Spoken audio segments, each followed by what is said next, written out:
Assalamualaikum warahmatullahi wabarakatuh. Di sini saya akan menjelaskan materi selanjutnya dari Sistem Informasi Manajemen, yaitu dalam subbab pengembangan sistem. Lanjut. Oke, untuk materi pengembangan sistem itu, jadi pendekatan yang digunakan tuh pendekatan sistem. Nah, berikut ini saya akan menjelaskan urutan langkah dalam pendekatan sistem itu seperti apa. Jadi dalam pengembangan sistem itu ada 3 tahap yang ada 10 langkah yang dibagi menjadi 3 tahap. Yang pertama itu ada tahap 1, yaitu upaya persiapan. Langkah pertama nih, dalam tahap upaya persiapan itu, yang pertama, perusahaan sebagai suatu sistem. Jadi si perusahaan ini diibaratkan tuh sebagai suatu sistem dalam pengembangan sistem itu. Jadi diibaratkan seperti itu, perusahaan itu sebagai suatu sistem. Langkah kedua itu mengenal sistem lingkungan. Jadi sistem lingkungan itu harus dikenali dalam upaya pendekatan sistem itu. Mengidentifikasi subsistem perusahaan. Jadi kita harus ngelis atau mengidentifikasi subsistem yang ada di perusahaan itu seperti apa. Subsistem yang lebih kecil dalam sebuah perusahaan itu. Nah, yang kedua itu ada tahap kedua, yaitu upaya definisi. Yaitu langkah keempat atau bisa dibilang langkah pertama dalam upaya definisi itu, yaitu melanjutkan dari tingkat sistem ke tingkat subsistem. Nah, jadi kan tadi udah kelar tuh diidentifikasi subsistemnya tuh apa aja. Nah, selanjutnya itu melanjutkan dari tingkat sistem ke tingkat subsistem. Jadi diteruskan gitu dari sebuah sistem ke sebuah subsistem. Langkah kelima yaitu mengidentifikasi bagian-bagian sistem dalam suatu urutan tertentu. Atau mengurutkan seperti ini, mengurutkan bagian-bagian sistem dalam suatu urutan tertentu. Nah, jadi bagian dari subsistem itu diurutkan dalam suatu urutan tertentu. Tahap ketiga yaitu upaya solusi, itu tahap terakhir dalam identifikasi upaya pendekatan sistem. Langkah-langkahnya itu yang pertama atau langkah ke-6 dalam identifikasi sistem itu mengidentifikasi solusi-solusi alternatif. Nah, jadi kan dalam sebuah pendekatan sistem itu kita harus mengidentifikasi solusi-solusi alternatif apa saja nih yang bisa digunakan dalam pendekatan sistem. Selanjutnya setelah kita ketemu solusi-solusi tadi, kita harus mengevaluasi solusi-solusi alternatif tersebut. Itu langkah ke-7. Dan selanjutnya langkah ke-8 ada memilih solusi terbaik. Jadi kan kita udah punya nih solusi utama itu kira-kira seperti ini. Nah, kita cari lagi nih solusi-solusi alternatifnya seperti apa. Nah, terus dalam langkah 8 ini kita memilih solusi yang terbaik itu yang mana untuk perusahaan kedepannya. Jadi langkah ke-9 mengimplementasikan solusi. Setelah kita memilih solusi yang terbaik tadi, sekarang waktunya untuk mengimplementasikannya. Langkah terakhir yaitu memastikan solusi tersebut efektif. Nah, jadi ini seperti kita memonitor lah ya, memonitor si solusi tadi itu bakal efektif atau enggak. Jadi kita pastikan solusi yang kita pilih terbaik tadi itu harus efektif. Selanjutnya saya akan menjelaskan tentang apa itu System Development Life Cycle atau SDLC. SDLC itu adalah sebuah contoh dari pendekatan sistem. Nah, tadi kan kita udah ngebahas pendekatan sistem sampai langkah terakhir tadi memonitor solusi tersebut apakah efektif atau tidak. Nah, ini contohnya dari pendekatan sistem itu, yaitu SDLC.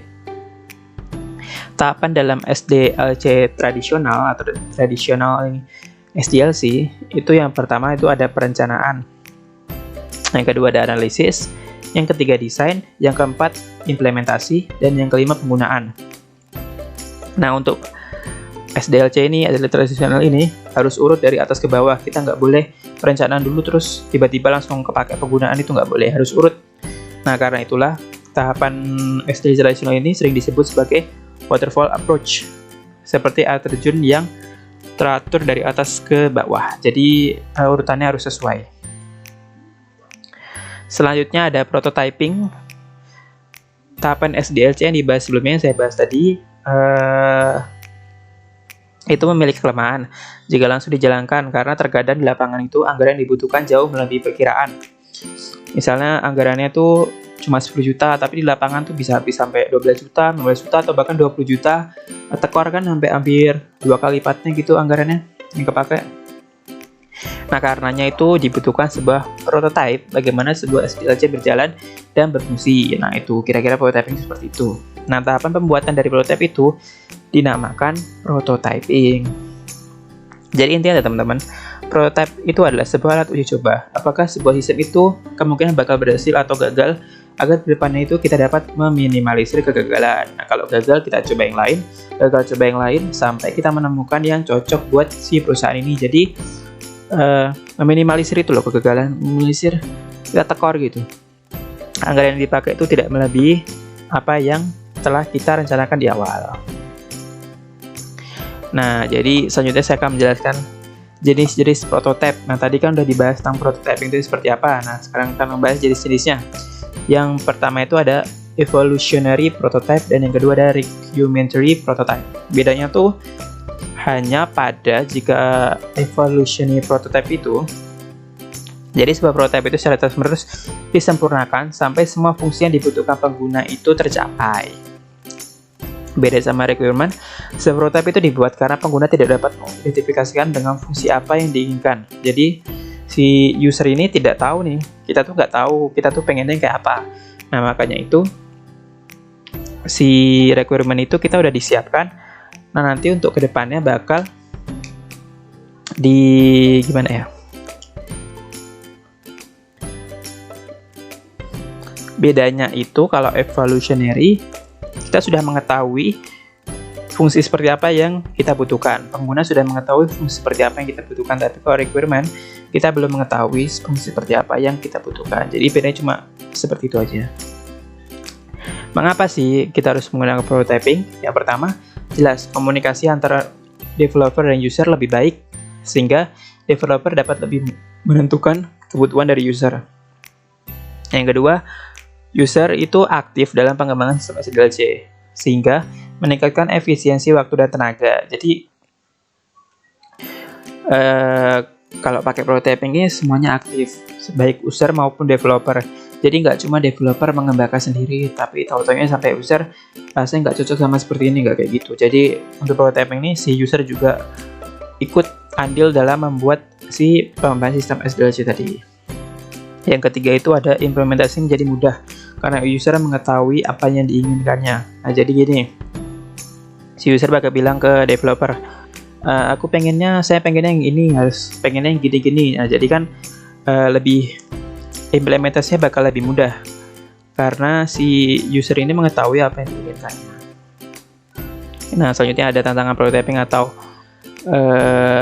bagaimana kesusahan dalam menjalankan prototyping itu. Yang pertama, terburu-buru dalam menyelesaikan prototyping dapat menghasilkan jalan pintas atau cara kotor, atau bisa dibilang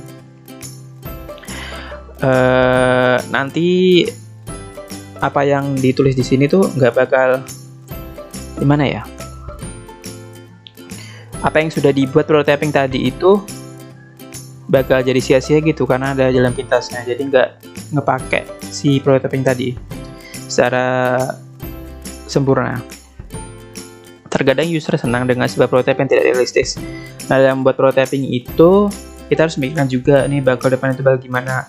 Kalau misalnya ada tanda-tanda ini kayak nggak mungkin terjadi itu, tapi kadang si user, oh ya kemungkinan bakal ini lebih baik seperti ini, tapi kan nggak secara realistis gitu loh, nggak realistis, maksudnya nggak sesuai sama keadaan nyatanya. Jadi mengakibatkan nanti prototypingnya tuh nggak bekerja secara baik. Selanjutnya ada terkadang desain UI dari prototyping tidak mencerminkan teknik desain yang baik atau desainnya kacau. Selanjutnya ada Rapid Application Development, sebuah metode yang memiliki tujuan yang sama dengan prototyping, namun mempunyai ruang lingkup yang lebih luas. Jadi unsur penting dalam RAD itu adalah manajemen anggota, metodologi, dan alat-alat. Selanjutnya ada yang namanya pengembangan berfase, yaitu kombinasi dari 3 pengembangan sebelumnya, yaitu SDLC tradisional, prototyping, dan juga RAD. Jadi itu diambil yang paling jadi pengembangan berfase itu dari 3 tahap tadi itu diambil yang paling menentukan dari pengembangan sistem itu. Nah, contohnya itu seperti SDL iterational itu urutan tahapan logisnya, prototyping itu feedback dari pengguna, dan juga RD itu keterlibatan user di lapangan. Selanjutnya ini yang terakhir itu ada business process redesign, yaitu tadi disingkat BPR, yaitu proses pengerjaan ulang sistem. BPR mempengaruhi operasi teknologi informasi perusahaan dalam 2 hal, yaitu teknologi informasi yang menerapkan BPR dalam mendesain ulang sistem informasi yang telah usang atau legacy system. Yang kedua itu ada TI menerapkan BPR pada sistem utamanya yang dapat menyebabkan pendesainan ulang sistem. Mungkin segitu aja yang dapat saya sampaikan terkait materi ini. Semoga teman-teman udah mengerti materi yang saya sampaikan. Wassalamualaikum warahmatullahi wabarakatuh.